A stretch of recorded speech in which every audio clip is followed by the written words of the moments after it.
La presse française se réveille sous le choc ce matin, au lendemain des attentats terroristes commis hier soir à Paris.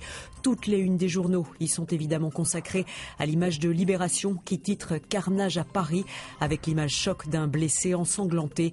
La barbarie terroriste vient de franchir une étape historique, affirme Laurent Geoffrin dans son édito.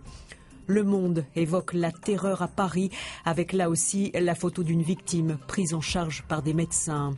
Massacre terroriste en plein Paris, peut-on lire à la une d'Aujourd'hui en France, qui évoque des attentats visiblement coordonnés dans Paris et autour du Stade de France. Des attentats qui ont fait des dizaines de morts. Le journal publie une carte de la capitale montrant les endroits où les attaques ont eu lieu. La salle de spectacle du Bataclan, un restaurant de la rue Bichat dans le 10e arrondissement, la rue de Charonne dans le 11e et les abords du Stade de France à Saint-Denis.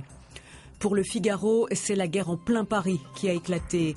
Le quotidien évoque l'état d'urgence sur tout le territoire et la fermeture des frontières décrétée par François Hollande. Même terrible constat pour le Parisien qui déclare « Cette fois, c'est la guerre ». Les attentats ont fait au moins 128 morts et 3 jours de deuil national ont été décrétés. Même le quotidien sportif L'Équipe relate l'événement. L'horreur s'affiche en titre sur fond noir. Les correspondants du journal étaient aux premières loges, bien sûr. Ils assistaient au match France-Allemagne au Stade de France et rappelle que la première déflagration a été entendue à la 17e minute de la rencontre. Nos sièges ont vibré et le bruit était si fort qu'on en a eu les oreilles bouchées, raconte un spectateur. Les attentats d'hier ont changé la donne. L'Euro 2016 est désormais sous la menace. Les craintes sont devenues maximales concernant la compétition organisée l'an prochain à Paris et dans 9 autres villes françaises. La presse régionale est également à l'unisson. La Provence affiche « Je suis Paris » à sa une. Pour l'Est républicain, la France est en guerre. Et Nice Matin, comme L'Équipe, titre sur l'horreur.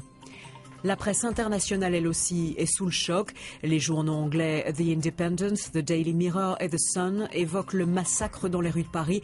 Mais certains ne font état que de 40 morts. Heure de bouclage oblige. En Espagne aussi, c'est la consternation, à l'image d'El País ou d'El Mundo, qui font leur une sur les attentats. Rappelons que les attaques d'hier sont les plus meurtrières en Europe depuis celles de Madrid en 2004.